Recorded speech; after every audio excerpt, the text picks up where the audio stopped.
This project is good. This project is really good. Hey, everybody, come look and see how good my project is.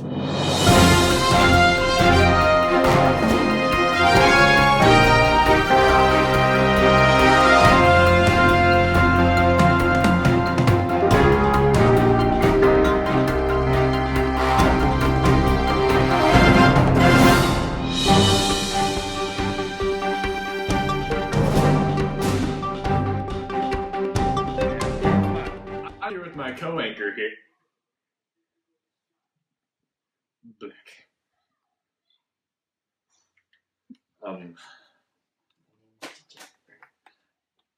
Yes. Mr. Jasper. Black. Mr. Jasper. Our top story tonight is the open door policy in China. We have with us here China, America, Great Britain, and your butthole. God darn it, you know Birdie don't read anything you put on that prompter. Sarah, did you put him up to this? I don't understand what's happening. Do we have any rich scotch before this interview? Our first guest, America. How do you feel about what you put into place in China? Well, you know, we're just trying to be a bro. We thought, Colorado, we thought if everyone could get in with China, then what's the problem? Everyone gets to trade, everyone trade a little bit, he trading, she trading. We're all trading, man. You know. Interesting. That was lovely, wasn't it? Yes, it was indeed. Oh, yeah, America. Now, China. How do you feel about what America has put in place? Well, you see, Tom, at first, China, thought it was okay. But then, you know, time goes on. For example, chopsticks. Stupid, as you can see. Open door policy. Stupid, as you can see. It is unjust, dishonorable, and not as good as finger food. Chopsticks are stupid. What do you think, Jasper? I personally myself like chopsticks because I like Chinese food. Well, there you have it. Now, England, you over there with your bagels. How do you feel about the China open door policy? Definitely no chopsticks.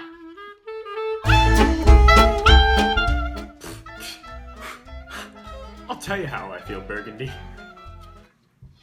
This open door policy, this is where we make it. This is where it goes big. I plan on taking full advantage of this open door policy. We need it. China needs the trade. You know what I saw a Chinese man doing the other day? He's trying to eat his food with a stick. Get with the sporks, China. I am going to take full advantage of this open door policy, Burgundy. And that is how Britain feels. Well, Britain, you know them and crumpets, right, Jasper? Very well so. Now that we've gotten that over the hill, let's hear a word from our sponsor. I have such a headache. Here, man, have a Coke. It helps cure your headaches and gives you energy throughout the day. Thank you. Yeah. Coca-Cola, for that extra burst of energy. Oh, Coke. Lovely product. Jasper, I'm actually aware that you've had a few today. How many have you had today, Jasper? We actually have some Coke with us right now. And we're about to try it. Please. Jasper, this is mine.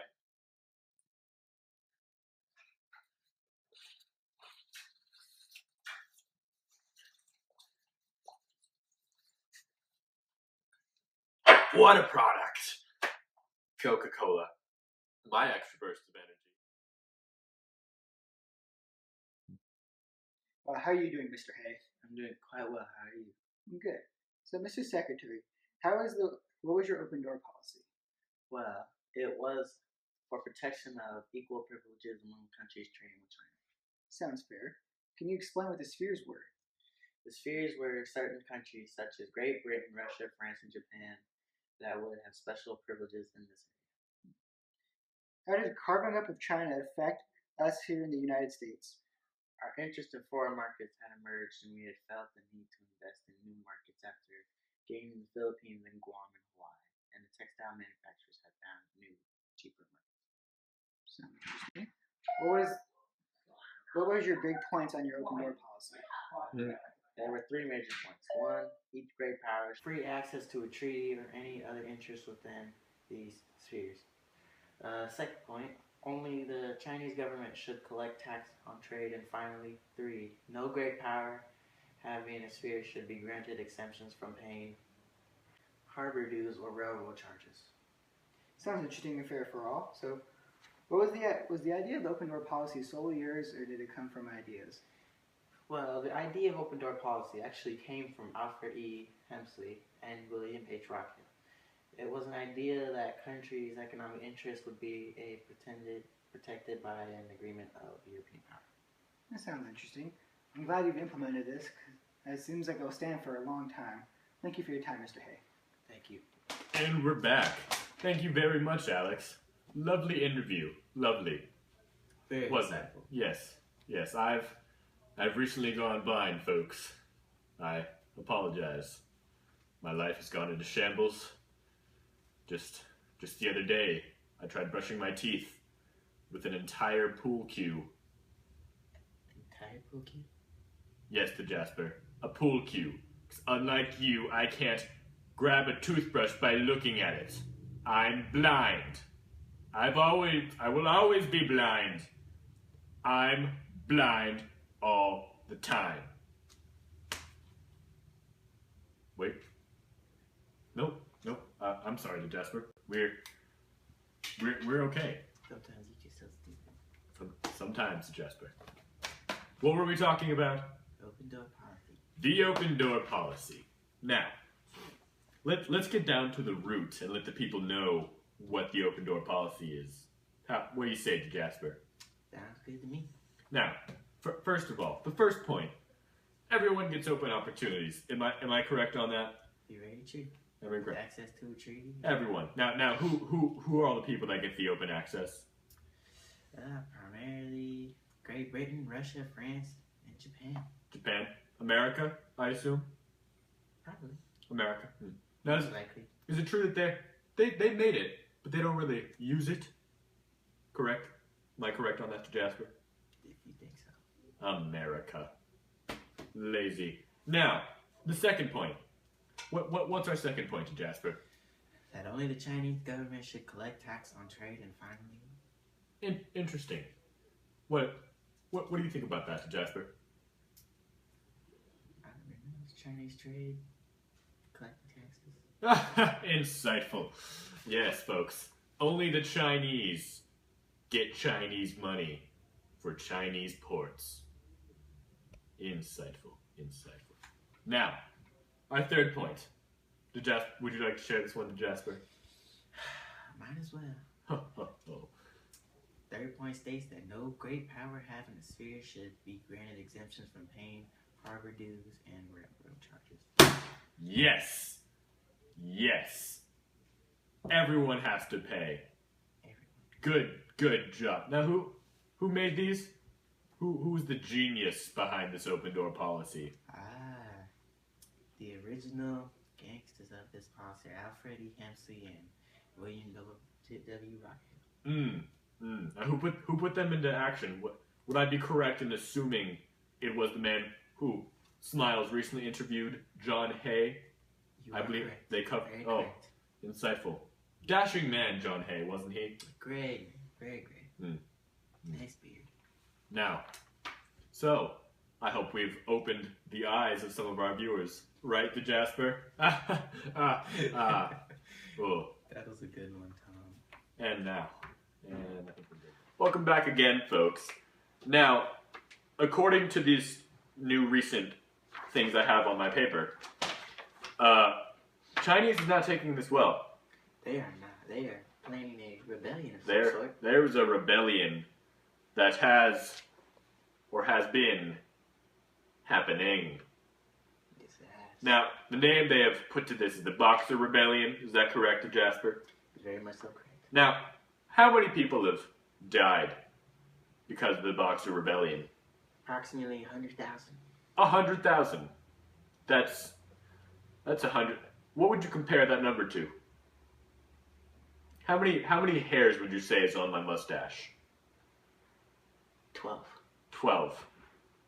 Take my mustache, times it by 10,000.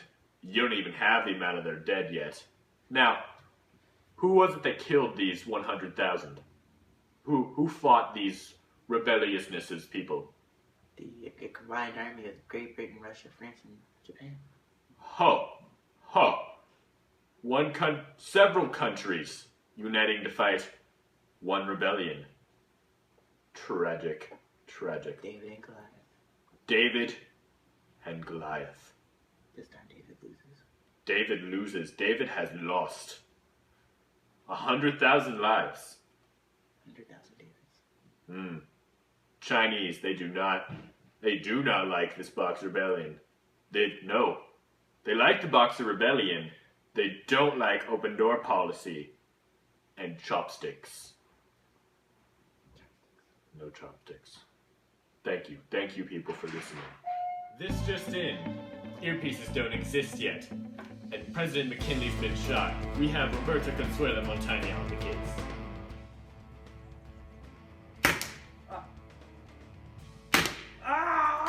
Thanks for tuning in, folks. I'm Tom Burgundy. I'm DeJasper Williams. And you stay classy, second period.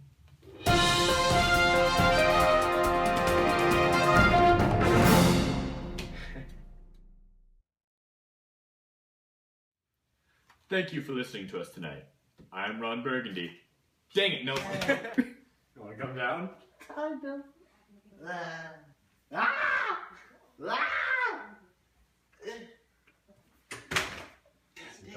Oh, go ahead, Trey. Text.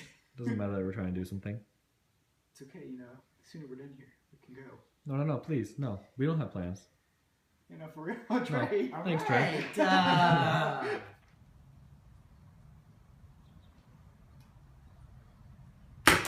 Oh God. Okay.